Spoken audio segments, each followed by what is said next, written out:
A'udzubillahi minasyaitonirrajim. Bismillahirrahmanirrahim. Alhamdulillahirabbil alamin wa bihi nasta'in ala umuri dunya waddin. Salatu wassalamu ala asyrafil anbiya wal mursalin. Nabiyina rasulina Muhammad wa ala alihi wa ashabihi wa atba'ihi ila yaumiddin.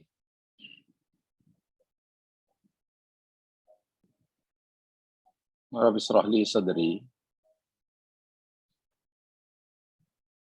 wa yassir li amri wahlul 'uqdatam min lisani yafqahu qawli.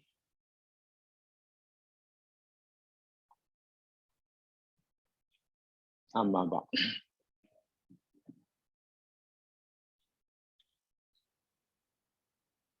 Kita panjatkan kesyukuran kepada Allah Subhanahu wa taala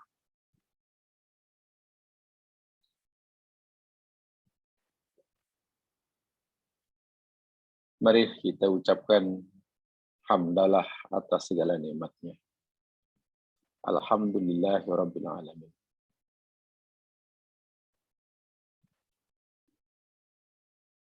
Kita ucapkan salawat ke atas nabinya. Allahumma salli ala Muhammad wa ala ali Muhammad.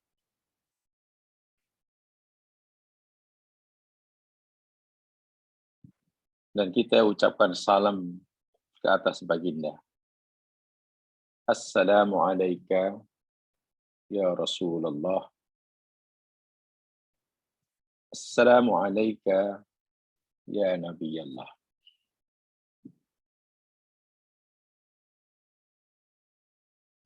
InsyaAllah kita akan teruskan siri kajian kita menyambung apa yang telah kita pelajari minggu lepas.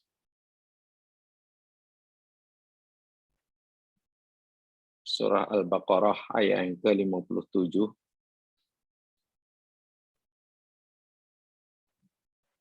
Yang berisikan jaminan daripada Allah Subhanahu wa taala buat mereka yang telah menghayati, mengamalkan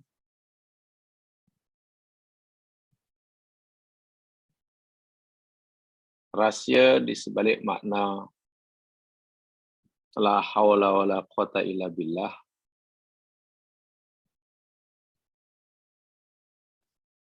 Dan rahsia makna inna lillah wa inna ilaihi raji'un.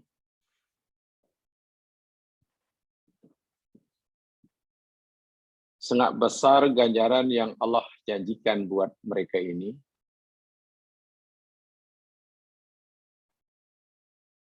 yakni ada 3 perkara. Yang pertama, Allah akan limpahkan ke atas mereka salawatnya. Dan kita telah belajar sama apakah salat daripada Allah atas hamba itu. Ulaika alaihim salawatun min rabbihim.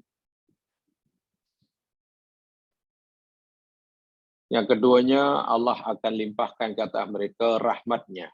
Wa rahmatun. Dan yang ketiganya, Allah akui. Allah iktiraf. Dan Allah beri jaminan bahwa mereka itu orang-orang yang mendapatkan, diberi petunjuk dan mereka menerima petunjuk tersebut. Ulaika humul muhtadun.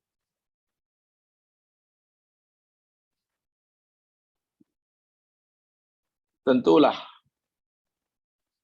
mereka ini bukan orang yang biasa, bukan manusia yang makomnya hanya biasa sahaja.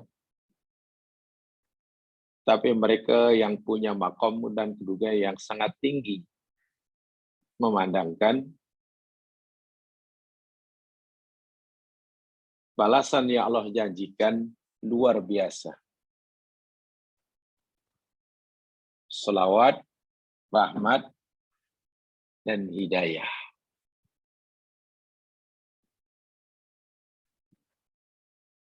Apakah ada anugerah yang lebih besar daripada Allah buat seorang hambanya?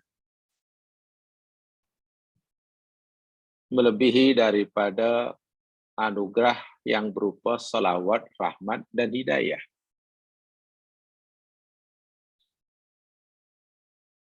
Tentu tidak ada.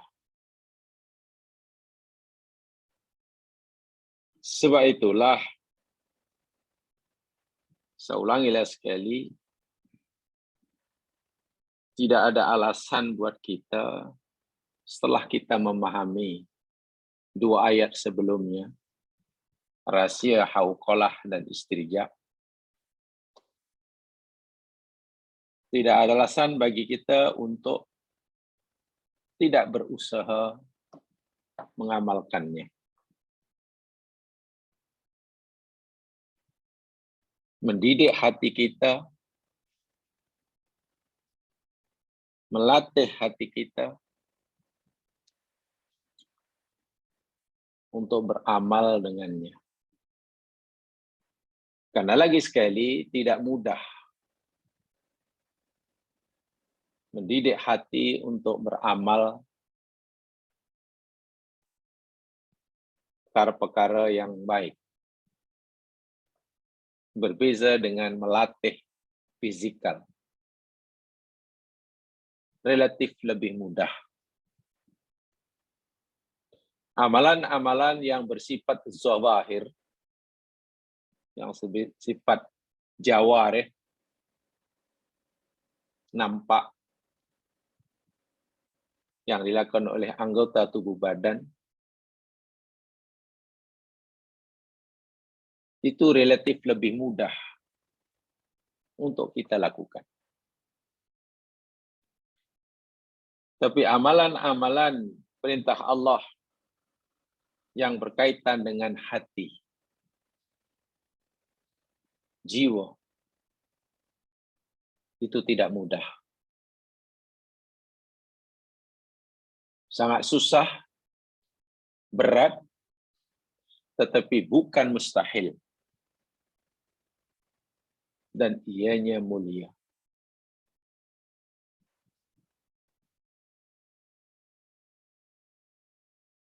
Kita tentu masih ingat akan sabda Nabi yang sangat populer, bahwasanya dalam diri kita ini ada seketul daging. Apabila elok seluruh tubuh anggotanya, dan jika rusak, rusaklah ia. Seluruh tubuh badan, ala wahiyal qalbu, itu adalah hati. Bolehlah disimpulkan bahwa baik buruknya amal perbuatan kita, diterima atau tidaknya jerih payah kita beramal di dunia,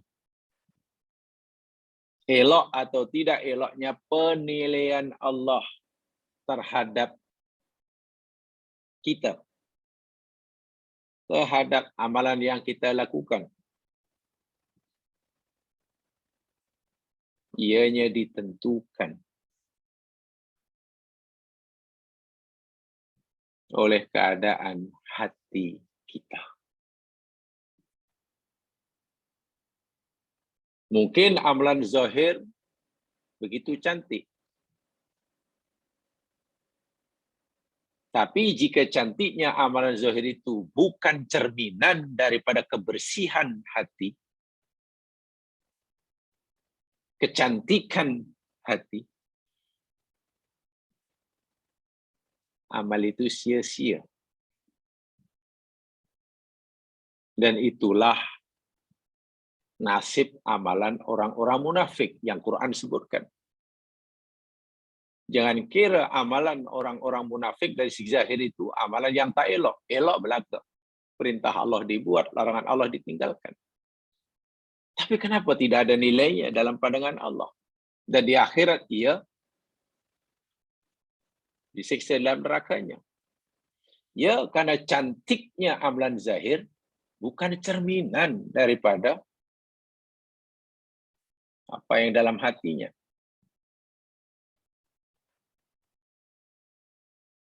Yang dinampakkan lain, yang dalam hatinya lain. Sedangkan Allah mengendaki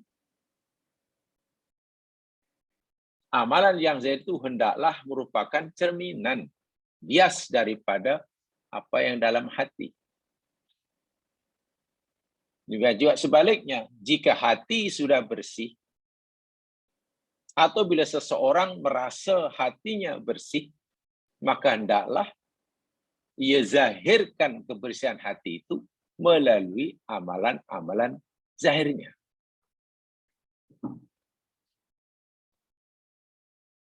Itulah susahnya, saya katakan tadi, meningkatkan kualiti al-a'malul qulub. A'malul qulub. Jamaah rahimakumullah, minggu lepas kita telah pelajari makna salawat Allah ke atas manusia. Apakah maksud salatullah alal abdi?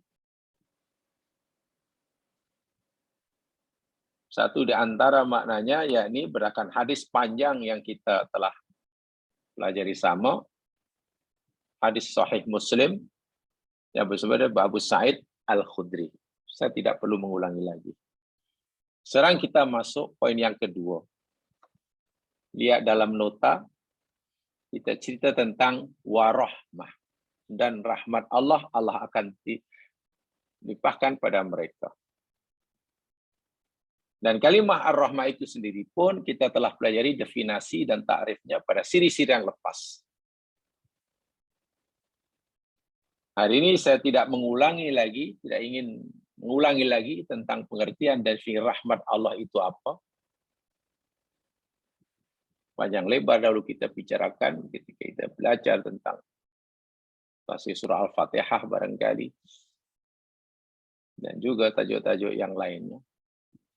Tapi yang kita nak pelajari ini, yakni tentang perbezaan. Coba kita cermati, kita tadabbur lebih, ya lebih sedikit saja, tidak lebih banyak. Ya lebih dalam sikit, bukan dalam sangat.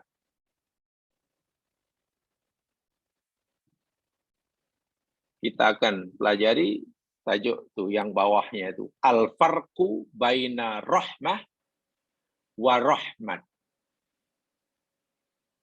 Perbezaan antara rahmah dan rahmat. Terjemahan dua kalimat ini sama dalam bahasa Melayu. Rahmatullah dengan ditulis taknya ditulis dengan marbutah, maknanya rahmat Allah. Rahmatullah dengan taknya tak mabsutah, terbuka, maftuhah, terjemahnya rahmat Allah juga. Dari segi terjemahan sama. Rahmatun yang taknya ditulis dengan tak marbutah, dengan rahmatun yang taknya ditulis dengan tak yang maftuhah. Terjemahan sama. Tapi saya sering mengatakan bahwa Al-Quran ini adalah mukjizat dari pelbagai aspeknya. Al-Quran adalah mukjizat teragung dari pelbagai sudutnya.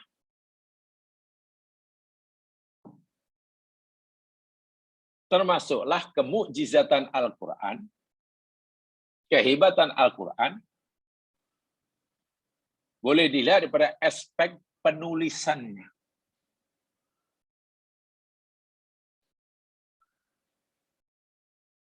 Panjang lebar dahulu kita bicara. Di dalam Al-Quran tidak ada kalimat yang berbeza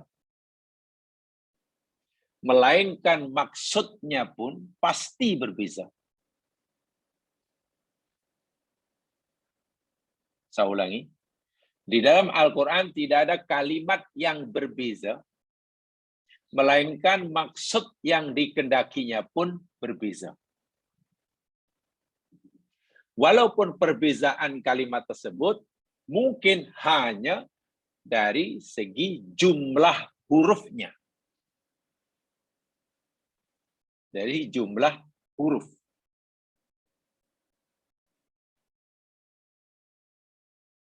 Contoh yang telah kita pelajari dahulu. Taste. Ta, sin, to, ain. Taste. Engkau mampu. Daripada istato'a yastati'u. Taste. Ta, sin, to, ain. Engkau mampu. Tastati'u. Dengan tastate. Ta, sin, ta, to, ain. Tambah dengan ta. Terjemahan sama, mampu, berupaya. Tapi karena jumlah hurufnya tak sama, yang satu hanya 4 huruf, tasdik 4 huruf, tastate 5 huruf.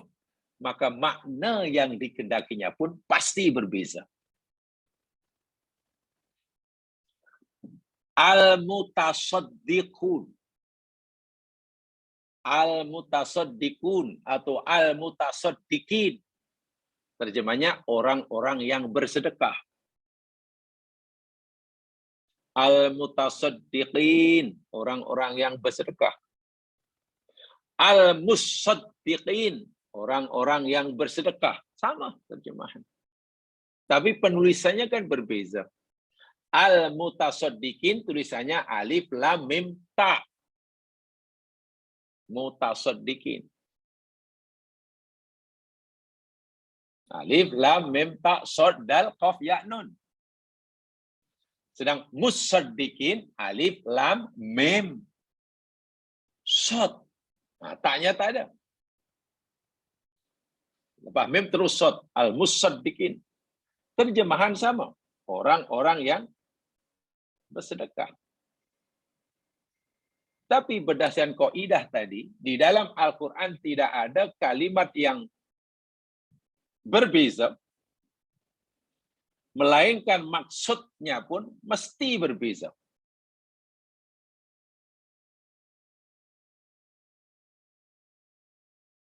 Supaya jamaah paham betul dan yakin betul dengan apa yang saya sampaikan ini.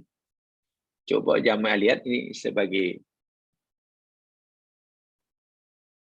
mukadimah lah sebelum kita masuk dalam pembicaraan kita. Coba lihat surah Al-Hadid ayat 18. Surah 57 ayat 18. Al-Hadid.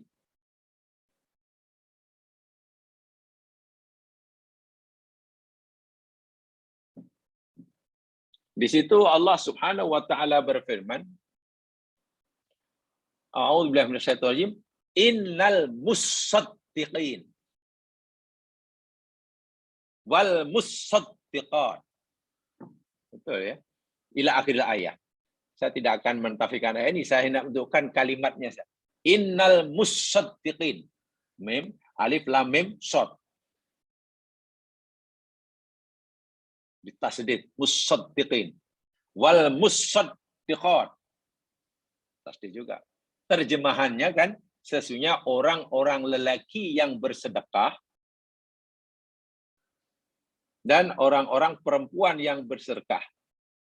Begitu kan? Terjemahannya.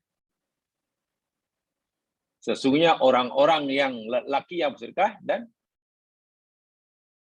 lelaki yang bersedekah. Kemudian lihat, itu satu ya, mim, musaddiqin, musaddiqat. Kemudian lihat di dalam surah Al-Ahzab, surah 33, ayat 35.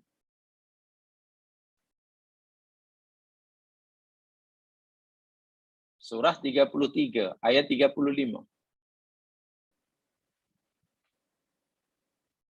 Di situ Allah menyebutkan bahwa kaum laki dan perempuan ini peluang untuk beramal sama, ganjaran yang Allah akan berikan pun sama, sesuai dengan amalannya. Tidak ada diskriminasi. Dalam Islam tidak ada diskriminasi pahala. Tak ada. Laki dapat lebih, perempuan dapat kurang, perempuan lebih, laki tak ada. Sebab itu disebut diulang. Innal muslimin wal muslimat. Muslim laki, muslim perempuan. Wal mu'minin wal mu'minat. Mu'min laki, mu'min perempuan. Wal qanitin wal qanitat.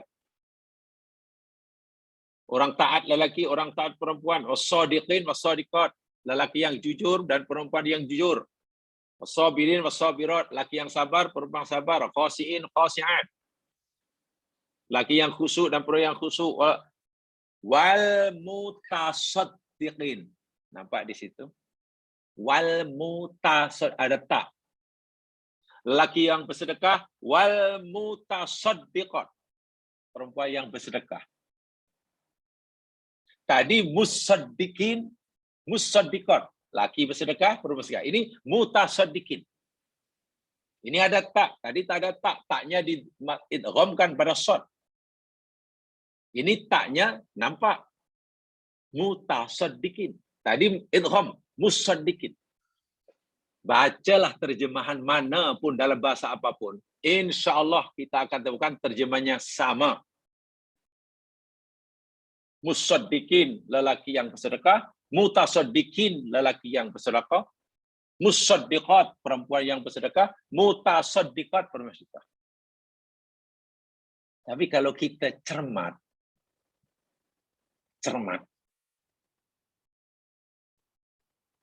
dan keinginan kita untuk mengetahui rahsia Al-Quran itu lebih, keinginan untuk mengetahui isi Quran itu lebih, keingintahuan kita terhadap Quran itu lebih, pasti kita question mark, tanda tanya.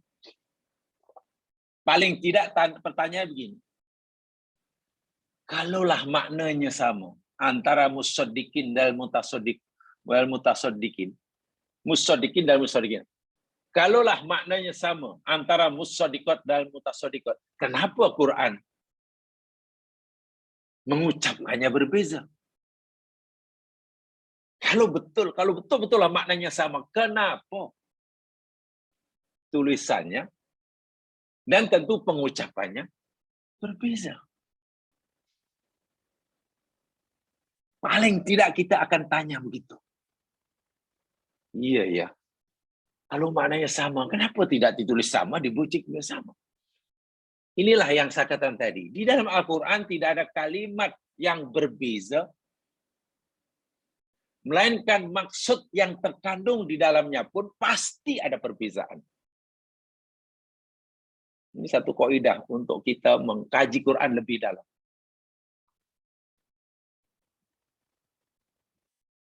Syaratnya itu tadi ya, kalau kita baca ini, terjemahan dah tahu, syaratnya, kalau kita ingin mengetahui, ada keinginan untuk mengetahui kenapa.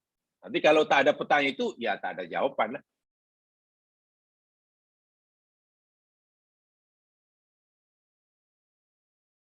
Bila keingintahuan kita itu lebih, sehingga banyak tanya, bagus, banyak tanya itu bagus. Kita baca Quran dan banyak pertanyaan dalam diri kita. Itu bagus. Walaupun kita belum tahu jawapannya, tak ada masalah. Kita boleh tanyakan pada yang tahu apa jawabannya. Tapi untuk kita mengetahui apa jawabannya, kita kena tahu dahulu apa pertanyaannya. Orang yang tidak ada pertanyaan, pasti tidak akan mendapatkan jawaban. Sedangkan jawaban itu ilmu baru. Jawaban yang kita akan dapat itu ilmu baru bagi kita. Bagaimana kita akan dapat ilmu baru kalau kita pertanyaan pun tak ada? Sehingga baca Quran kita ya datang aja. Ada yang tak ayat yang awak baca ada yang tak kena? Tak, semuanya kena. Okey, semuanya. Tak ada masalah. Betul tak ada masalah? Tak ada masalah. Tulisannya besar, clear, barisnya lengkap, jadi tak ada masalah. Jadi tak ada pertanyaan? Tak ada. Itu memang kita tak akan mendapatkan jawapan barulah. Pasti kita tak akan mendapatkan maklumat baru. Kalau begitu, kita memperlakukan Al-Quran. Suatu ulama-ulama dahulu. Oh, ini tanya. Boleh jadi yang ditanyakan itu, yang jadi pertanyaan itu ada jawabannya. Hanya dia belum tahu. Boleh jadi yang ditanyakan itu tidak ada jawabannya. Karena memang tidak perlu ditanyakan. Tapi sekurangnya, keingintahuan terhadap sesuatu itu adalah modal untuk menambahkan ilmu. Jawaban itu ilmu baru. Kita tidak mungkin dapat jawaban kalau kita tidak punya pertanyaan. Itu ada question mark banyak itu bagus. Paham ya? Ini Al-Quran. Dan ini banyak dalam Al-Quran. Ya, untuk sementara lah, untuk sementara perbezaannya. Kalau taknya dinampakkan, orang yang lelaki bersedekah, perempuan bersedekah, ya ikhlas lah syaratnya. Yang ikhlas. Dapat ganjaran. Laki bersedekah, ikhlas, perempuan juga ikhlas, dapat ganjaran. Ikhlas ini rupanya bertingkat-tingkat. Ada tingkatan. Mutasaddiqin, itu lelaki yang bersedekah dan ikhlas sedekahnya. Mutasaddiqat, perempuan yang bersedekah dan ikhlas sedekahnya. Tapi bila keikhlasan itu meningkat, tingkatannya lebih atas, Allah tak kata mereka itu mutasaddiqin. Allah kata musaddiqin. Itu bukan tingkat ikhlasnya lebih. Tingkat keikhlasannya. Sebab taknya disorok dalam shot. Hurufnya dipendekkan, diringkaskan. Sehingga taknya tak nampak. Orang bersedekah. Dilihat orang. Lillahi ta'ala ikhlas. Karena dia tak niat untuk menunjukkan. Hanya kebetulan ada orang nampak. Ikhlas. Paling tidak yang melihat sedekahnya, yakni orang yang menerima sedekahnya. Ikhlas. Karena niat kerana Allah. Dapat pahala. Itu A. B pula bersedekah. Tak ada siapa yang nampak. Karena dia tidak mau sedekahnya dilihat oleh sesiapa pun. Termasuk oleh orang yang menerima sedekah. Dia hanya rela disaksikan saja oleh Allah saja. Sehingga yang menerima sedekah pun tak tahu siapa yang bagi. Ada orang susah. Tiba-tiba depan rumah ada bantuan. Terkejut orang susah tadi. Buka pintu rumah sudah ada bantuan. Dia pun tak tahu siapa yang membantu. Yang beri bantuan. Karena yang memberikan pertolongan tak mau si penerima ini tahu siapa dia. Tahu-tahu tengok dalam account bank ada orang susah. Kemudian minta tolong. Minta tolong. Dan dia adalah nombor account bank. Kita pun masa kawan itu betul. Tiba-tiba lah semalam ada 1,000 masuk dalam akaun saya. Susah, terima kasih banyak. Ya Allah, berkatilah. Tak tahu siapa yang bagi. Ini tingkat keikhlasannya tinggi. Tak ada siapa yang tahu. Kata yang menerima pun tak tahu. Orang dahulu nak bersedekah. Dicarinya orang yang nak ditolong itu sedang tidur. Lalu diikat apa bantuan yang tak diberikannya di kainnya. Lalu kemudian dia pergi. Setelah yang orang miskin yang tidur ini terjaga, ya tentu gembira. Karena apa yang diperlukan telah ada di hadapannya tanpa dia ketahui siapa yang beri. Karena yang memberi tak mau orang yang menerima mengetahuinya. Orang seperti ini Quran kata musaddiqin. Tingkat keikhlasannya lebih tinggi. Baik. Itu satu pembicaraan sendiri. Kaitan dengan ikhlas. Nah, kembali kepada ayat yang kita nak pelajari ini. Dalam Al-Quran, kalimah rahmat, yang terjemahnya sama, rahmat atau rahmat. Rahmat atau rahmat. Yang kita pelajari Ar-Rahman Ar-Rahim adalah rahmatullah. Penulisannya ada dua cara. Kadang-kadang kalimah rahmat ini ditulis ra, ha, mim, ta. Taknya marbutah, bulat. Kadang-kadang ditulis ra, ha, mim, ta. Taknya pula maftuhah, maksutah. Tak taknis, terbuka. Walaupun terjemahan sama, tetapi pengertian, maksud, makna yang dikandung dalamnya berbeza. Jadi ada maklumat yang tersendiri yang Allah tidak sampaikan kepada kita berkaitan dengan rahmat melalui penulisan rahmat yang taknya bulat, dengan ada pengertian yang tersendiri yang Allah tidak sampaikan kepada kita tentang rahmat melalui kalimat rahmat yang taknya terbuka. Jadi jangan dianggap sama. Ya, terjemahan sama tak salah lah, karena memang kita tidak punya bahasa yang tepat, terhad. Mari kita pelajari. Saya bacakan, tolong bagi baris kalau tak boleh baca. Ar-rahmatul lati ta'ti fiha at-ta'u maqsutatan. Kalimah rahmah, ar-rahmah, allati yang ta'ti yang datang fiha dalam kalimah rahmah itu at-ta, ada ta, dan taknya pula mabsutotan. Mabsutoh itu maknanya terbuka. Kalimah rahmat yang taknya, rahmat taknya terbuka, mabsutoh atau maftuhah, yakni rahmatun. Nah, itu ra, ha, mim, ta. Tak terbuka. Mafaduha, faedah yang dikandung di dalamnya, pengertian yang ada di sebalik rahmat yang taknya itu, yakni innaha, sesungguhnya ia, rahmatun, rahmat Allah, busitot. Jangan salah tadi ya, busitot. Busitot itu dilapangkan. Busitot itu dibentangkan. Busitot itu dizahirkan. Maksudnya, bentang, dibentang. Sehingga menjadi apa? Ba'da qabdiha.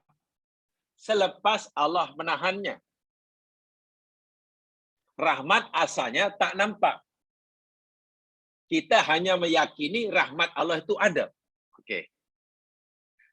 Setelah rahmat Allah yang asalnya tak nampak itu Allah perlihatkan kepada kita, Allah tunjukkan kepada kita, mata kita boleh melihat mungkin, telinga kita boleh mendengarnya, kita dapat merasainya karena rahmat itu telah dibuka, telah dibentangkan, telah dizahirkan. Wa'atat ba'da syiddah, dan rahmat itu datang selepas kesusahan. Masa susah, kita hanya mengharap, ya Allah, limpah kami rahmat, ya Allah. Kalau kita susah, banyak masalah. Selepas berdoa, memohon, berusaha, sehari, 2 hari, seminggu, 2 minggu. Setelah berlalu beberapa hari, masalah yang kita hadapi selama ini dapat diselesaikan. Kesusahan yang selama ini kita hadapi diganti dengan kesenangan. Jika sebelum ini dililit oleh lilitan hutang, hutang telah dapat dibayar selesai. Hidup daripada susah bertukar jadi senang. Rahmat Allah yang seperti ini yang boleh dilihat, dirasakan, itu penulisannya dalam Al-Quran, rahmat taknya terbuka. Dengan tak terbuka, tak yang terbuka itu menunjukkan bahwa rahmat itu telah ditunjukkan, diperlihatkan. Bukan rahmat yang masih disimpan oleh Allah yang kita baru memohonnya. Paham ya? Wadaiman takunu mudhafatan mubasyaratan lilafdil jalalah azza wa jalla. Ini dia. Ini menarik. Wadaiman dan selalunya. Kalimah rahmat yang taknya terbuka, takunu mudhafatan. Dalam Al-Quran ya, saya tidak bicara bahasa Arab, saya bicara bahasa Al-Quran. Sentiasa dimudhafkan. Mudhaf itu ya kita tahu lah. Mubasyarah, secara langsung. Lilafdil jalalah azza wa jalla. Dimudhafkan kepada kalimat lafzul jalal, kepada Allah. Jadi rahmatullah. Nah, gitulah. Rahmatullah disandarkan, mudhaf, atau rahmatuhu, gitulah. Kenapa? Karena rahmat Allah yang sudah dapat dilihat, dirasakan. Karena sudah dilihat, sudah dibentangkan, kita melihat, kita merasa, kita mendengar, dan sebagainya. Itu rahmat yang taknya terbuka. Subhanallah. Indah ya. Masa susah, kita yakin Allah punya rahmat. Tapi rahmatnya masih tertutup. Tak tahu. Lepas usaha-usaha berdoa, kita jadi senang. Ah iya ya, saya merasakan rahmat Allah. Rahmat sekarang saya dapat lihat. Nah, rahmat macam itulah. Tak ditulis, terbuka. Baik, contohnya. Nanti tolong ditanyakan ya kalau tidak tahu. Kalau yang masih kurang paham atau tidak tahu, tolong tanyakan. Supaya saya tahu apa yang tak tahu. Supaya saya tahu apa yang tak tahu. Kalau tidak ada penyan, saya tahu yang semuanya sudah tahu. Nah itu saja kaidahnya. Misal, perumpamaan. Ba'da mururis sinin at-tawilah. Ini sebagai contohnya ya. Ba'da mururis sinin at-tawilah. Selepas berlalu beberapa tahun yang lama, yang panjang. Setelah berlalu beberapa tahun yang lama lah. 1 tahun, 10 tahun. Lama lah. Wa ta'addi zawjah lisinni allati tastati'u an tahmil wa talid. Dan istri, seorang istri telah melampaui batasan umur. Istri telah melampaui batasan umurnya untuk membolehkan istri itu mengandung dan beranak. Saya ulangi. Selepas berlalu beberapa tahun, ya kisahnya beginilah, istri Nabi Ibrahim lah sebenarnya. Ayat ini ceritanya istri Nabi Ibrahim. Dipercaya namanya Sarah. Namanya Sarah bahasa Arabnya. Dah dipelatkan Melayu jadi Sarah. Atau pelat masalih jadi Sarah. Sebab ro bahasa Arab dimelayukan jadi Ra. Rahman, Rahman. Abdul Rahim, Abdul Rahim. Jadi Arab yang tebal-tebal itu bila dia melakukan nipis-nipis. Melayu suka nipis-nipis. Abdul Qahar. Ada orang Melayu nama Abdul Qahar, pasti Abdul Kahar. Pastilah. Kahar. Bahwa Qahar. Abdul Rahman. Abdul Rahman. Tak ada Rahman. Rahman. Itu berarti jadi ditukar Abdul Rahman. Dan dipendekkan lagi. Jadi Deraman. Abdul Rahman jadi Deraman. Sarah, istri Nabi Ibrahim, setelah berlalu beberapa tahun umurnya makin pertama, sehingga Sarah sebagai orang perempuan, menurut Suratullah, telah melampaui umur. Ya, yang membolehkan ia mengandung dan anak. Yalah kalau sudah sampai puluhan tahun, sudah sampai 90 tahun itu kan kini sudah umur untuk boleh mengandung dan sudah lepas lah, dah tak akan lagi lah. Kan begitu kan? Itu maksudnya. Waktu terduriyat fiha. Waktu dan Sarah tadi diberikan oleh Allah ad-duriyat, keturunan. Fiha pada umur yang dah lanjut tadi. Sedangkan menurut sunatullah, umur yang dah lanjut itu umur yang dah lepas untuk membolehkan, untuk biasanya perempuan mengandung. Yalah umur mengandung, ya paling muda lah 20. Ya mungkin lepas balik 20, 30. Kata orang antara 20 dan 30 itu kan yang paling produktif kan. Paling produktif. Ya mungkin kalau dah 35, 40 sudah kurang lagi. Ini sudah 80, 90 tahun. Takkan produktif pula. Wah, masa muda dahulu susah nak mengandung ya punya. Ini semenjak masuk 87 pula tiap tahun beranak. Itu mungkin ajaib sikit lah. Mungkin ajaib lah. Allah bagi dia zuriat. Fiha, yang kerana zuriat itu, ta'til busra li Ibrahim alaihissalam. Ia merupakan kabar gembira yang datang kepada Nabi Ibrahim. Wa zauj, dan istrinya. Bil walad, dengan anak. Yang anak. Anak itu rahmat Allah. Okey? Selama ini Ibrahim tidak punya anak, Sarah pun tak punya anak, dan mungkin sudah tidak berharap untuk punya anak. Ingat ya, anak adalah rahmat Allah. Rahmat Allah yang sudah tidak diharapkan barangkali. Apalagi Nabi Ibrahim waktu itu sudah punya seorang anak namanya Ismail. Walaupun Allah tidak izinkan Nabiullah Ibrahim AS untuk duduk bersama Ismail dan ibunya. Jadi Nabi Ibrahim mungkin kurang lagi harapan untuk punya anak lagi pula dah tua. Sarah isinya lagilah mungkin. Bukan putus harapan pada Allah, sudah tidak berharap. Sudahlah. Dah. Umur pun dah 90 tahun ya, sudahlah. Nah, anak rahmat Allah, tapi sudah tidak diharapkan lagi. Memandangkan umurnya sudah melepasi umur wajar. Tiba-tiba Allah Subhanahu wa taala berikan anak kepada Nabi Ibrahim melalui Sarah, istrinya yang minta.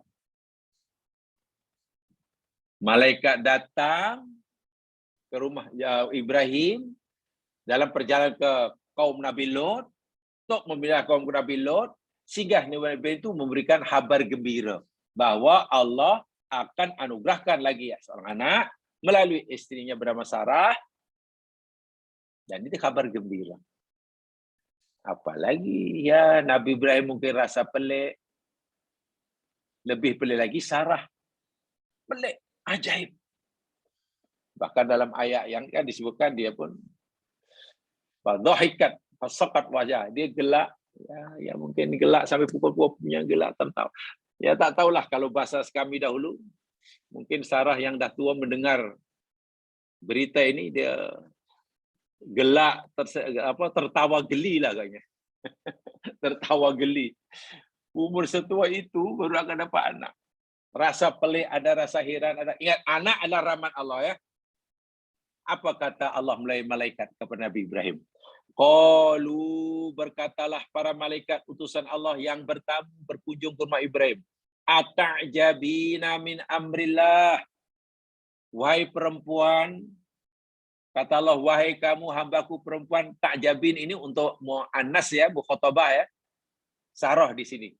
Wahai Sarah, adakah engkau merasa heran, merasa pelik, min amrillah, daripada urusan Allah dan perintah Allah dan kehendak Allah. Rahmatullahi wa barakatuhu alaikum ahlal baiti annahu hamidum majid. Ada kamu merasa pelik akan perintah Allah? Rahmatullah, tengok di situ. Rahmatillah. Rahmat Allah. Kan taknya ditulis dengan tak marbutah. Taknya ditulis dengan tak marbutah. Rahmat. Kenapa ditulis dengan tak marbutah? Ya, karena anak rahmat Allah yang berupa anak itu sudah diberitahukan kepada Nabi Ibrahim, sudah diberitahukan kepada Sarah. kepada Sarah. Artinya rahmat itu sudah didedahkan, sudah diberitahukan. Sudah didedahkan, sudah diberitahukan, bukan lagi rahasia. Rahmatullah. Bukan lagi rahasia. Sebab itulah taknya dibuka. Tak jabina min amrillah. Awak tak pelik ke dengan berita Allah ni?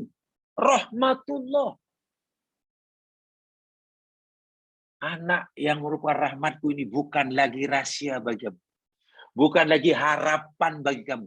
Sekarang sudah aku sampaikan pada kamu. Kamu boleh lihat tak lama lagi.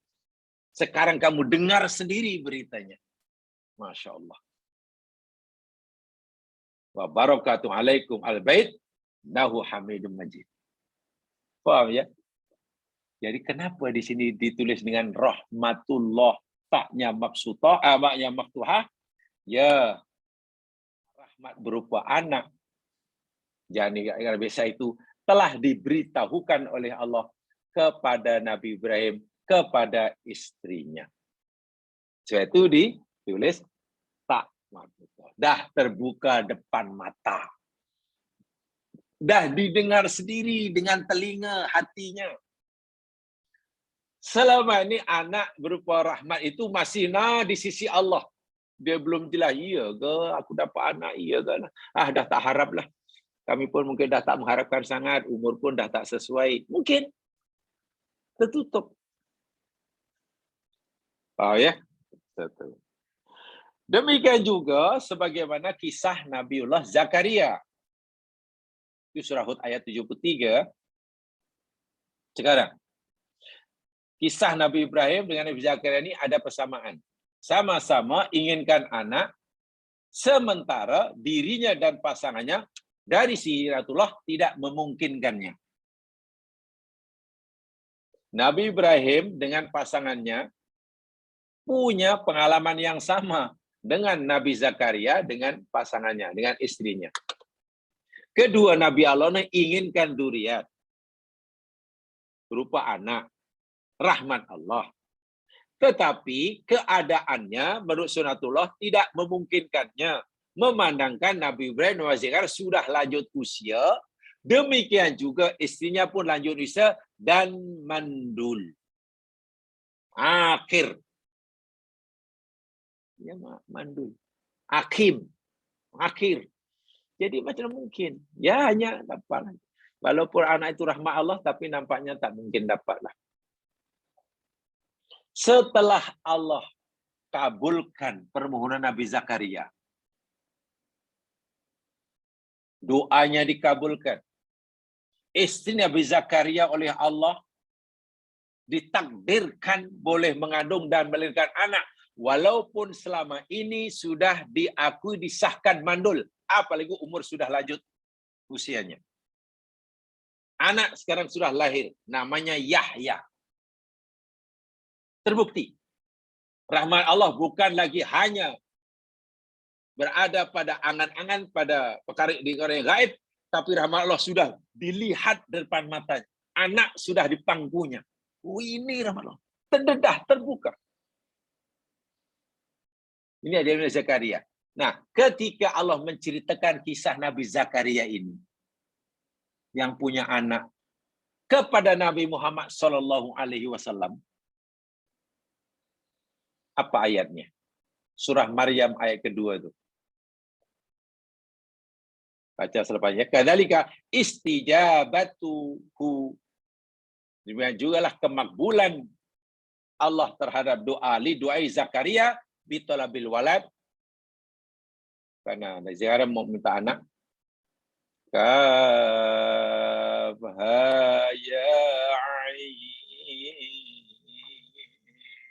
Shad. Dzikru rahmati rabbika 'abdahu Zakaria. Tengok tulisan dia. Saya bukan jangan tengok tumpuan kita bukan pada terjemahan ya, terjemahan sama. Tumpuan kita yang kita kita kaji, ya ini dari si penulisan itu kenapa di situ tengok. Zikru rahmati. Allah berfirman, ini adalah penceritaan semula. Ini adalah penuturan semula. Ini adalah pengkisahan semula. Rahmat Tuhan engkau, wahai Muhammad, kepada seorang hambanya yang bernama Zakaria. Jadi Allah menceritakan pemberian rahmatnya kepada Nabi Zakaria tempoh dahulu. Cerita ini kepada Muhammad. Dan rahmat itu telah wujud. Anak itu telah lahir. Bahkan Nabi Zakaria, Nabi Yahya telah meninggal pun. Maka Allah kata, ini adalah penceritaan rahmatu rabbik. Zikru rahmati rabbik. Tengok, taknya mesti tulis. Nah, disinilah orang dahulu cukup cermat zaman. Mereka bukan hanya hafal Al-Quran. Jika mereka disuruh menulis pun tidak akan silap.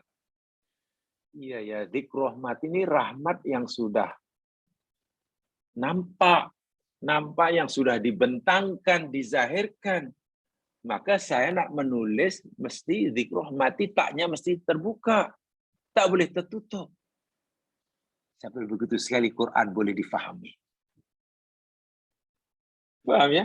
Taknya dibuka lebar-lebar.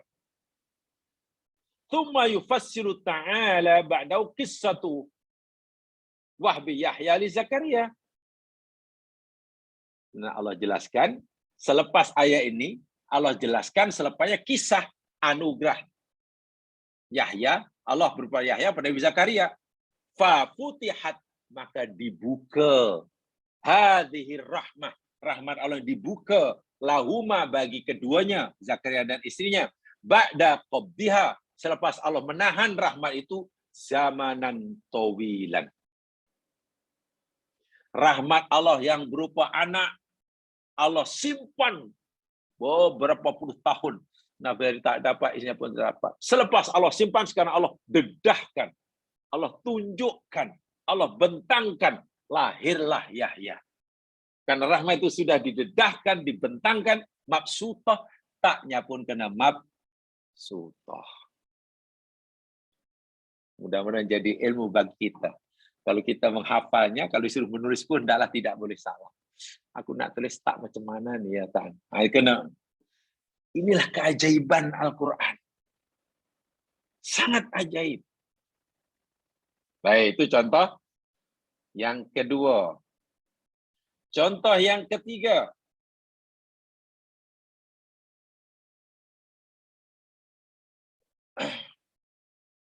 Wa ba'da qabdil matari. Wa ba'da qabdil matari. Dan selepas Allah menahan turunnya hujan. Pada suatu waktu mungkin kita dilanda kemarau panjang. Hujan tak turun-turun. Bumi kering. Tumbuh-tumbuhan banyak yang mati. Kan? Mati, kering. Tumbuhan banyak yang mati, yang hidup pun mati, yang nak tumbuh tak jadi tumbuh lah. Kering, tandus, panas. Anin nuzul, karena Allah tahan hujan daripada turun. Wa mautil ardi, dan selepas kematian bumi dalam jangka masa yang lama, karena air hujan tak turun. Ya'til ghaid, datanglah hujan. Hujan deras, hujan lebat. Watastamirrul hayatu, maka berterusanlah, berlangsunglah kehidupan. Bihadi rahmah, dengan rahmat Allah berupa turunnya hujan itu. Allati busitat, yang Allah telah zahirkan. Ingat ya. Suburnya bumi, tumbuh-tumbuhan yang pelbagai macam di muka bumi, itu rahmat Allah. Oke. Suburnya bumi yang kita perlukan hasil maksudnya, itu rahmat Allah. Kita wajib yakin. Dan satu di antara asbab yang menyebabkan suburnya bumi itu, yakni turunnya air hujan. Ini air hujan. Rahmat Allah yang berupa suburnya bumi, berbagai tumbuhan tumbuh subur, pastilah tertahan karena air hujan tak turun. Beberapa tahun, bayangkan beberapa bulan, kering bumi. Selepas Allah turunkan hujan, seminggu, 2 minggu kita sudah mulai nampak pokok yang mati tumbuh semula. Tanah yang gersang mulai menumbuhkan pelbagai tumbuhan, paling tak berada semak samun rumput sudah ni. Terus membesar-besar berbuah. Mengeluarkan pelbagai jenis daun berwarna, berkhasiat, buah-buahan berbagai warna, buahnya, rasanya, jenisnya. Ketika bumi sudah tumbuh subur, dan itu rahmat Allah ya, yang selama ini tak nampak. Apa kata Allah? Dalam surah Ar-Rum ayat 50. Qala ta'ala, fanzur ila athari rahmatillah. Subhanallah. Maka perpandanglah olehmu. Perhatikan oleh kamu. Ila kepada athari kesan rahmatillah, rahmat Allah. Tengok rahmat taknya tulis apa tuh? Terbuka. Kenapa terbuka? Karena rahmat Allah sudah terbentang luas di hadapan kita. Bumi yang beberapa bulan kering kerontang sekarang sudah tumbuh sebagai tumbuh-tumbuhan. Buah itu berbuah pengaruh dan kita boleh manfaat. Oh iyalah rahmat Allah, saya dah nampak lah. Kita dah melihat, kita dah rasa, kita dah dengar. Patut Allah kata rahmat taknya tulis terbuka. Kaifa yuhyil arda ba'da matiha. Bagaimana Allah menghidupkan bumi selepas matinya. Inna dzalika lamuhyil mauta. Sesungguhnya itu, sungguh Allah itu maha berkuasa menghidupkan yang mati. Wa ala kulli syai'in qadir. Dan sesungguhnya Dia Allah itu maha berkuasa atas tiap-tiap sesuatu. So, paham ya? Itu rahmat dibuka, ditulis dengan naqsutah. Kenapa? Karena memang rahmat Allah dah terdedah, dibentang, dizahir. Sehingga kita boleh melihat dengan mata kita, merasakan dengan lidah kita mungkin, kalau itu buah-buahan, mendengar dengan telinga kita. Masya Allah. Jadi bukan cerita rahmat yang masih gaib di alam malakut, tapi rahmat yang sudah terdedah di depan kita.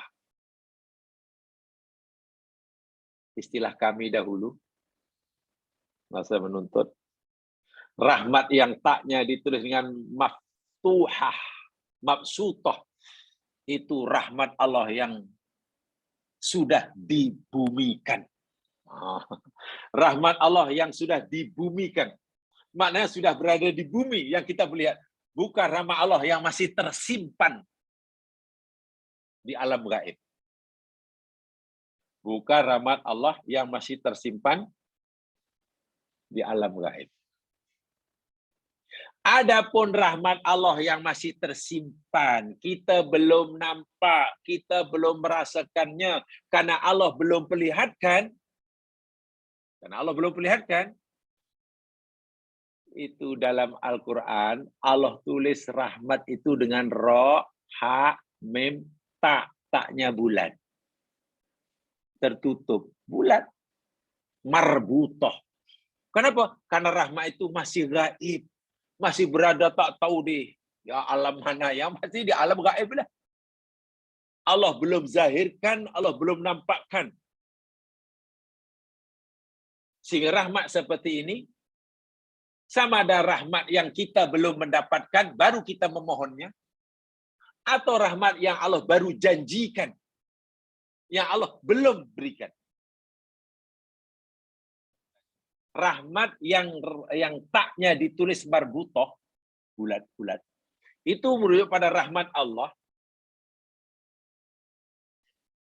yang Allah baru janjikan, belum diberikan, atau rahmat yang kita baru memintanya, memohonnya, dan Allah belum berikan. Tapi rahmat Allah yang Allah sudah berikan pada kita dan kita dapat menikmatinya, taknya ditulis maktuhah. Hebat tak hebat Al-Quran.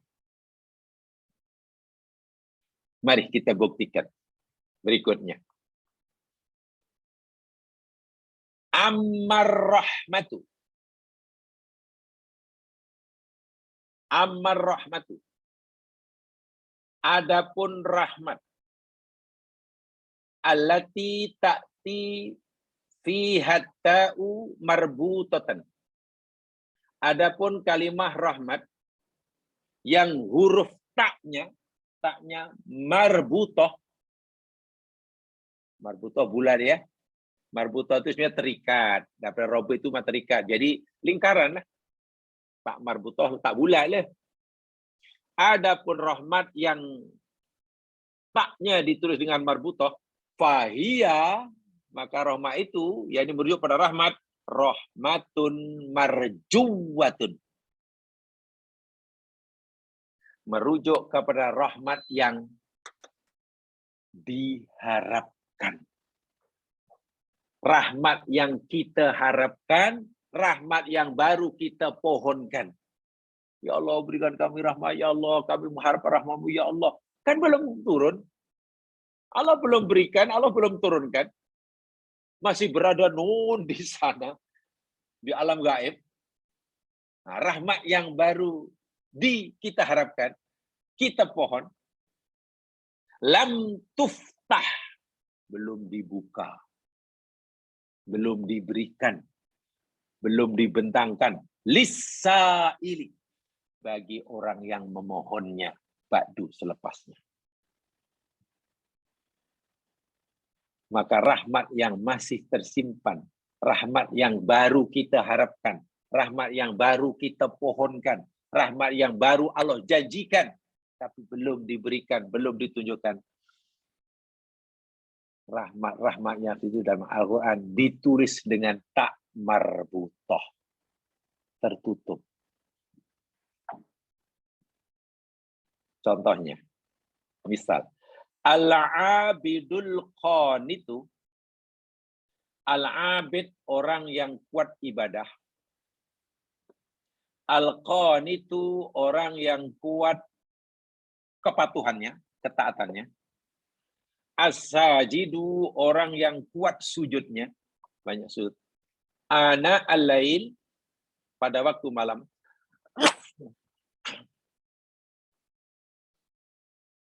wayah darul akhirah, dan dia takut akan siksaan hari akhirat.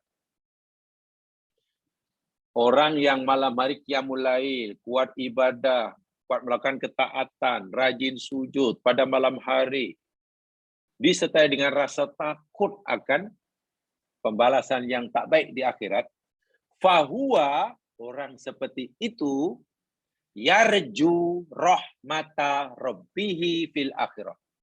Orang seperti ini mengharapkan rahmat Allah di akhirat. Jadi rahmat yang diminta baru rahmat yang diharapkan. Kan belum, kan rahmat di akhirat. Allah belum tunjukkan. Rahmat itu baru termasuk rahmat yang diharapkan, rahmat yang diminta. Surga itu rahmat Allah. Syafaat di akhirat itu rahmat Allah. Terlepas daripada neraka itu rahmat Allah. Tapi semuanya di akhirat. Allah belum limpahkan kepada kita. Sekarang kita baru pada peringkat memohon, meminta, mengharap.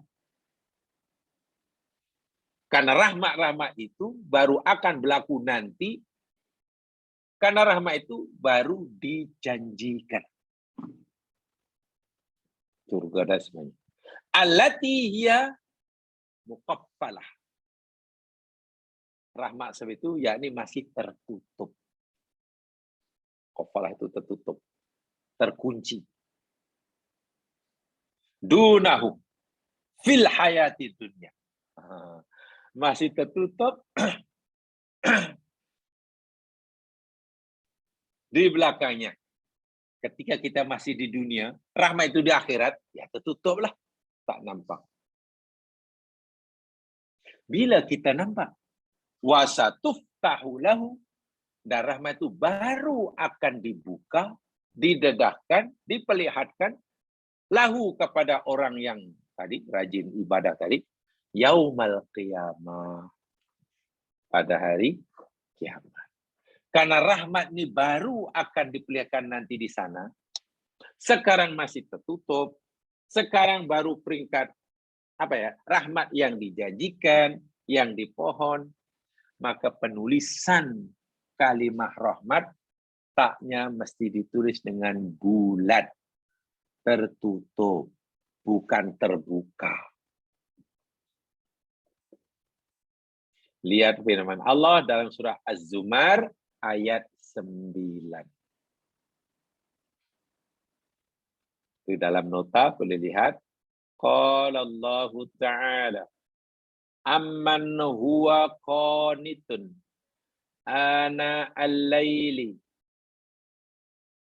sajidan yahdarul akhirah wa yarju rahmata rabbih ila akhir ayat.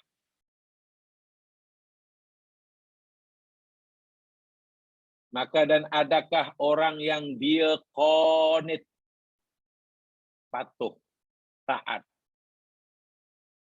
melakukan ketaatan, ana al-lail, pada waktu malam, sajidan dalam keadaan sujud.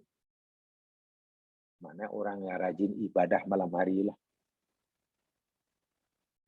Dan dia melakukan ibadah rajin itu, yang motivate dirinya melakukannya. Apa motivasi dirinya? Dua. Apa yang menggerakkan dirinya untuk rajin ibadah malam hari orang tadi? Dua. Ada dua faktor. Faktor pertama, yahzarul akhirah. Takut. Nih, azab di akhirat, hisab di akhirat. Tak mau nanti hisabnya buruk. Tak nak nanti nasibnya menderita, susah, sengsara. Tak nak nanti buku catatannya merah semuanya.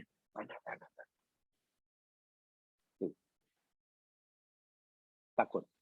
Faktor kedua, yang bagi motivasi yang kedua, yarju rahmata rabbi, mengharapkan rahmat Tuhannya.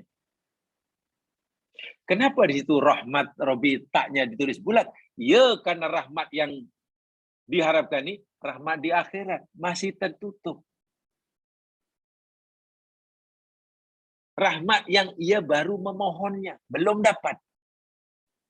Rahmat yang Allah baru janjikan, belum diberikan. Saya ulangi, orang-orang dahulu menghafaz Al-Quran, yang pengarang-pengarang kitab yang tafsir yang hebat, dia bukan hanya hafal, mengharapkan jadi karena rahmat ini rahmat akhirat, dan rahmat ini baru dipohon, rahmat dibacakan, maknanya tulisannya mesti rahmatu Rabb. Di rahmat tak boleh silap. Itulah Al-Quran yang mesti lihat. Itulah Al-Quran. Jadi tinggal raju rahmat Rabbi.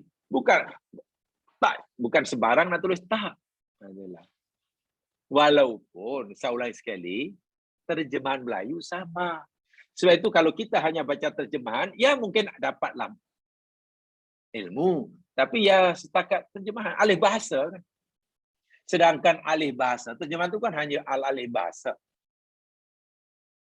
Tentu tidak mampu menjelaskan pada kita keseluruhan makna yang terkandung dalam kalimat asalnya. Itu kena yakini. Terjemahan Al-Quran tidak mampu memberikan kepada kita semua makna yang terkandung dalam ayat aslinya. Tidak mampu. Terjemahan Al-Quran dalam bahasa apapun mungkin hanya memberikan kita sedikit daripada kandungan makna sebenar ayat Quran yang aslinya. Itu lahirlah tafsir-tafsir yang besar-besar itu kan berusaha untuk menjelaskan sebanyak mungkin kandungan makna yang banyak dalam ayat tersebut. Tapi kalau terjemahan saja, ya itu malang sekali. Disitulah kadang-kadang ya orang yang tak menyadari. Tiba-tiba berhujah apa Islam melalui terjemahan Al-Quran. Ya, bukan tak boleh, tapi tak sempurna. Berhujah tentang dalil, akhirnya tolong dengan Al-Quran. Dalam Al-Quran surah Ali Imran katalah ayat 35. Tolong bacakan atau bacakan terjemahan. Mana boleh? Terjemahan boleh jadi berbeza antara jemaah A dan B. Ini susahnya. Dan banyak kadang-kadang pemikir-pemikir hari ini merasa puas dengan terjemahan. Wah, terjemahan Al-Quran bukan Al-Quran. Terjemah Al-Quran yakni fahaman orang tentang Quran. Paham masih terjemahkan. Dan alih bahasa Al-Quran itu telah diyakini oleh semua ulama ya Mas. Terjemahan Al-Quran dalam bahasa apapun tidak mungkin mampu memberikan kita makna yang luas seperti mana terkandung dalam bahasa aslinya. Ya mungkin hanya sedikit. Itu masalah dikuasai, difahami sungguh itu oleh orang-orang dahulu. Coba paham nih ya. Jadi satu, rajin ibadah malam rumah karena faktor takut dan mengharap. Apa yang diharapkan? Rahmat Tuhannya. Rahmat yang macam mana? Ya rahmat yang masih tersembunyi lah. Rahmat yang baru diminta lah. Rahmat yang baru dijanjikan lah. Rahmat yang di akhirat lah. Belum nampak sekarang. Karena belum nampak, masih disembunyikan, maka penulisannya pun bulat. Tak dia. Di bulat itu masih tertutup. Kalau rahmat yang sudah dapat dirasa dilihat di sini, terbuka. Masya Allah. Inilah yang dimaksudkan rahmat yang baru diharapkan. Atau rahmat yang baru diminta. Dan rahmat taknya tertutup, jadi juga rahmat yang baru dijanjikan oleh Allah. Baru dijanjikan. Belum ditunjukkan. Allah berjanji akan beri orang itu rahmat. Karena rahmat itu baru dijanjikan, belum diberikan, maka rahmatnya pun tak dalam rahmat pun ditulis marbutah. Tengok selepasnya. Au hiya, baca berikutnya ya. Rahmatun mau'ud. Atau ianya rahmat yang taknya ditulis marbutah itu yakni merujuk pada rahmat yang mau'udun biha. Rahmat yang baru dijanjikan. Rahmat itu ada, tapi Allah baru janjikan, belum diberikan. Contoh firman Allah Subhanahu wa taala, fa ammal ladzina amanu billah, maka adapun orang-orang yang beriman dengan Allah, wa'tasamu bih, dan mereka berpegang teguh dengan Allah, dengan agama Allah. Berpegang teguh dengan agama Allah, tak akan ke kanan, tak akan ke kiri, pegang. Senang ke, susah ke, ujian seberapa pun tetap berpegang dengan agama Allah. Orang seperti ini Allah kata fa sayudkhiluhum maka akan. Tengok kalimatnya akan. Yudkhilu, dia Allah memasukkan hum mereka. Maknanya belum dimasukkan, baru akan. Ia akan berlaku pada masa hadapan. Ini adalah janji Allah. Masukkan ke mana? Fi rahmatin min, di dalam rahmat daripadanya. Yakni dalam surganya. Surga itu rahmat Allah. Tengok, kalimat rahmat ditulis dengan tak marbutah. Kenapa? Karena surga ini rahmat yang dijanjikan. Di sana nanti. Apalagi Allah berfirman, fasayudkhiluhum. Dia akan masukkan mereka. Wa fadlin dan kurnia wa yahdihim ilaihi sirat. Allah tunjukkan mereka jalan yang lurus. So, faham ya? Bolehlah disimpulkan. Rahmat yang taknya ditulis marbutah itu paling tidak merujuk pada dua ini. Pertama, sama ada rahmat yang baru kita harapkan, kita belum dapat. Rahmat yang baru kita minta, Allah belum berikan. Atau rahmat Allah yang Allah baru janjikan kepada kita. Maut dia. Rahmat yang seperti ini, penulisannya di dalam Al-Quran ditulis dengan tak marbutah. Adapun rahmat-rahmat Allah yang sudah diperlihatkan, ditunjukkan, dibentangkan, kita pun dapat merasainya, menikmatinya. Rahmat-rahmat yang inilah yang nampak depan mata kita. Rahmat seperti itu penulisannya dalam Al-Quran ditulis ro, ha, mim, ta, taknya mabsutah, maftuhah. Ayat yang sedang kita pelajari, orang yang telah mengamalkan makna sebenar daripada ucapan la haula wala quwata illa billah, inna lillahi wa inna ilaihi raji'un, Allah katakan atas mereka solawat itu warahmah. Tengok, rahmatnya tertutup. Mana rahmat ini rahmat yang dijanjikan. Dan ingat, Allah tidak ingkar janji. Sebab mungkin ada orang tanya begini, kenapa ya Allah kata orang yang sabar ni Allah akan kasihani.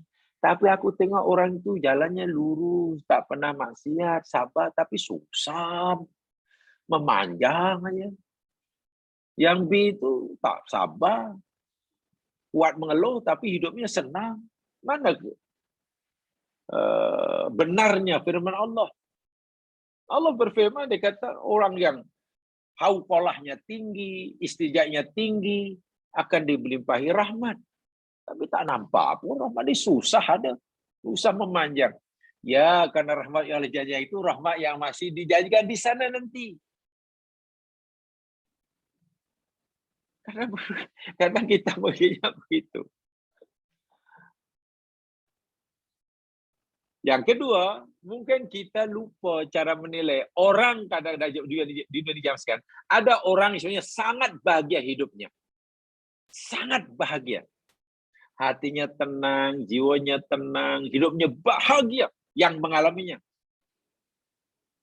Sementara orang lain di masyarakatnya melihat memandangnya, orang ini sengsara, kasihan orang itu. Hidupnya susah, kasihan sungguhlah. Hidupnya susah. Masyarakat mengatakan ia susah. Yang mengalaminya bahagia luar biasa. Ada seperti itu. Itu contoh lah. Satu contoh. Kita buat apa ya? Ya andaian sajalah. Katalah ada rekaman video dari YouTube katalah. dan disahkan asli. Ini contoh, ini video asli nih, bukan palsu, bukan setting ini, bukan. Ada seorang perempuan duduk seorang diri di tanah padang pasir yang luas, membesarkan bayinya, rumahnya ala kadar, siang terlalu panas, malam terlalu sejuk. Pakaiannya pun Allah ala kadarnya, makan pun apanya susah. Katalah ada video seperti itu. Ada tak agak-agak orang yang menonton kita yang Tuhan ini, lalu kita katakan, bertuahnya lah orang ini. Bertuah betul lah makcik itu. Hidup seperti itu, seorang diri di padang pasir, tak ada jiran, tak ada tumbuh-tumbuhan, air pun susah, besar anak kecil, berpetua orang. Saya ingin macam orang itu. Ada agak-agak orang seperti kita berangan-angan macam dia. Sangat tidak ada seorang. Hampir dipastikan semua penonton YouTube tadi, ini sekiranya adalah, pasti akan kata, gila, sengsaranya lah, apalah nasib perempuan si makcik itu lah. Umur bukannya muda lagi, terpaksa membesarkan bayinya, mana suaminya, sampai hati suaminya 3 macam itu. Dahlah hidup seorang di tengah padang pasir, binatang buas banyak, mak. Tak ada kemudahan asasi, apa jadilah. Azab apalah yang Allah turunkan pada orang itu. Mungkin kita melihatnya yang sengsara, tapi yang mengalaminya mendapat merasakan, menikmati kebahagiaan yang luar biasa. Karena rupa-rupanya orang yang tonton dalam YouTube tadi, ini andai ya, seandainya Hajar, istri Nabi Ibrahim, ibu Ismail. Coba. Apakah Hajar menderita? Bahagia.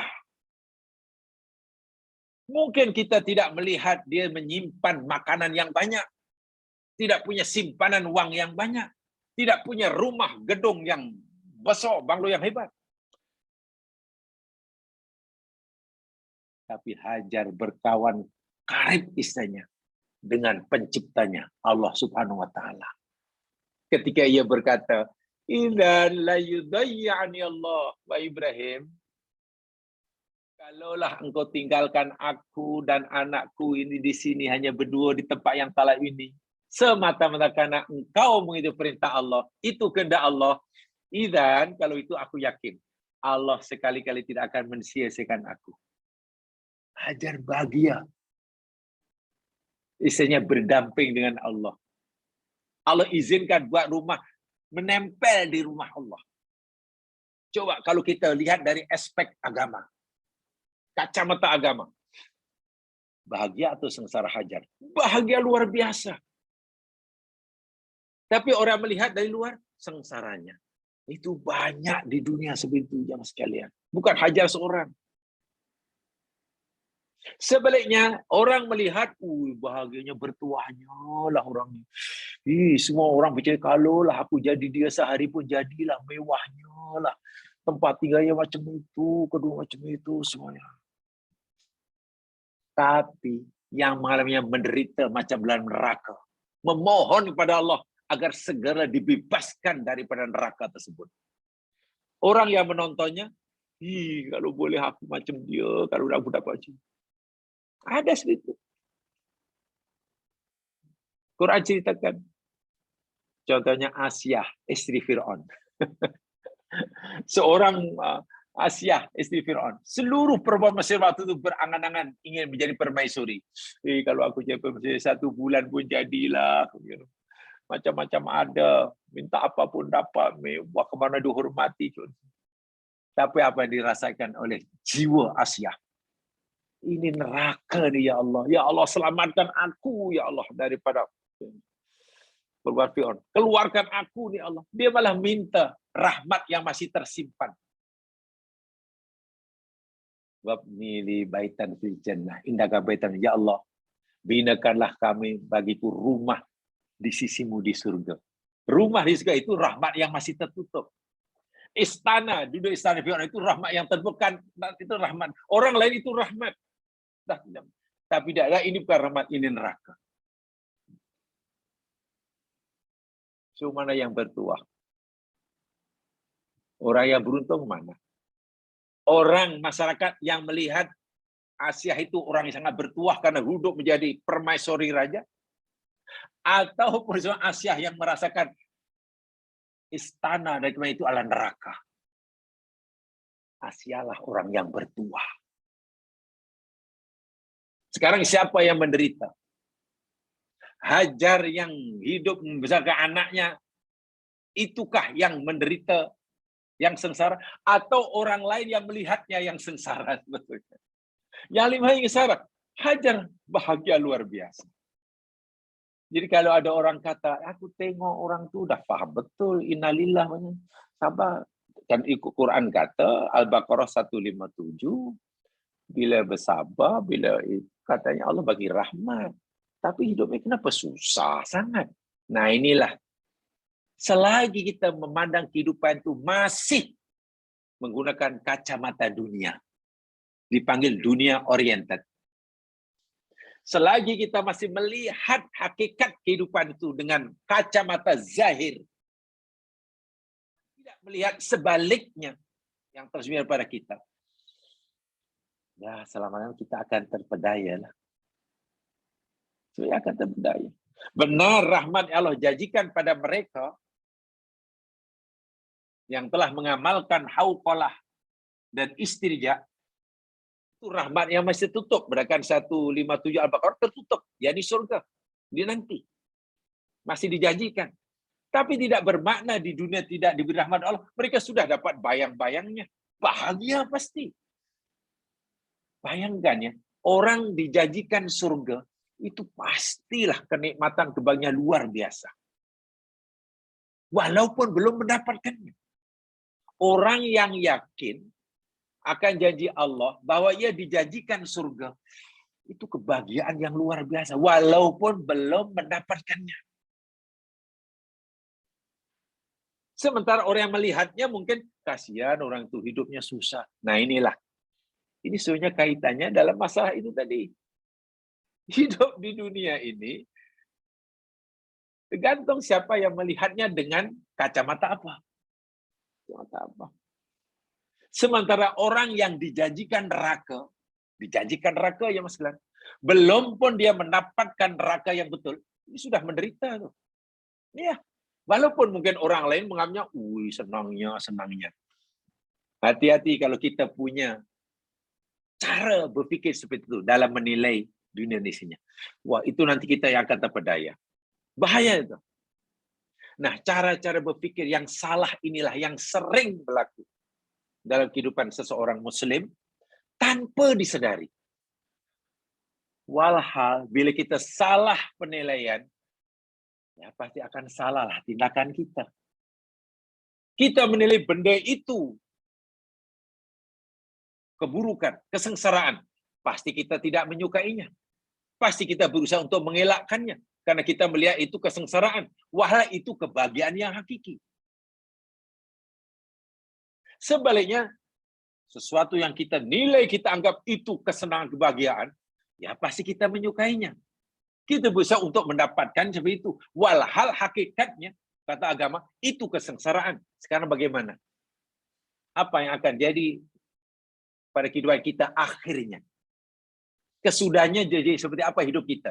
Jika kita tidak menyukai atau membenci, kebahagiaan yang kita kata itu kesengsaraan, kita pula menyukai kebahagiaan yang hakikatnya kesengsaraan. Agar pemahaman penilaian kita itu betul dan tidak merugikan kita, mari kita melihat segala masalah itu berpandukan apa kata agama. Dengan menggunakan kacamata agama. Bukan kacamata kita. Kacamata kita subjektif, jamaah sekalian. Menilai itu sedap, B kata tak sedap. Ya, dunia kan subjektif. Benda yang saya ini jamaah bersifat subjektif, relatif. Makanan ini, kata paling sedap. Bagi B, ini makanan yang saya paling tak boleh sentuh. Saya kalau makan ini sakit perut. Tengok. Tempat ini tempat yang paling cantik. Saya rela membelanjakan beribu ringgit untuk datang ke tempat ini. Kata A. Kata B, tempat macam ini bagi saya ada bosan dah. Saya ada bosan. Saya pun ini lama ingin pindah. Maklum dia orang tempatan situ. Orang tempat itu pun heran. Kenapa ramai orang berkunjung ke tempat kami? Kami pun ingin keluar. Itu benda yang zahir itu macam tu lah. Berbeza dengan yang hakiki. Kebanyakan hakiki ini pasti akan diinginkan oleh setiap orang. Karena bersifat objektif.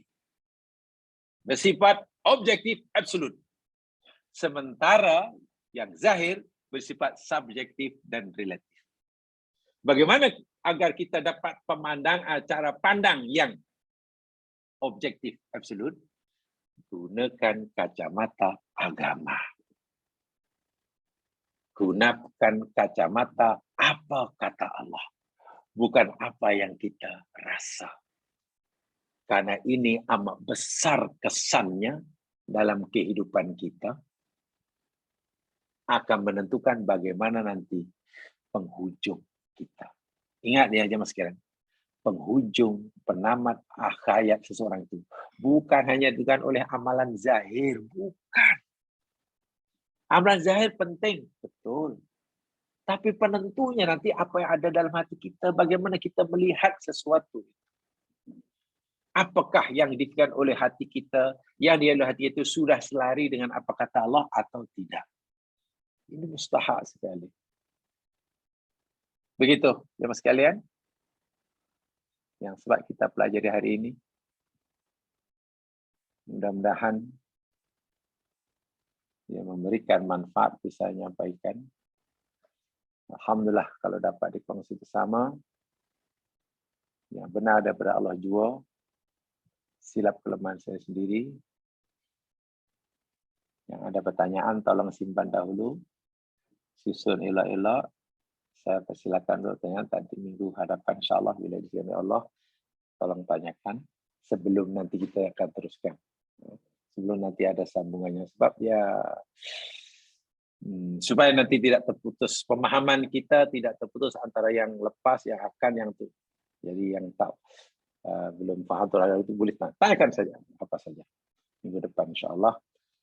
Bila diizinkan oleh Allah.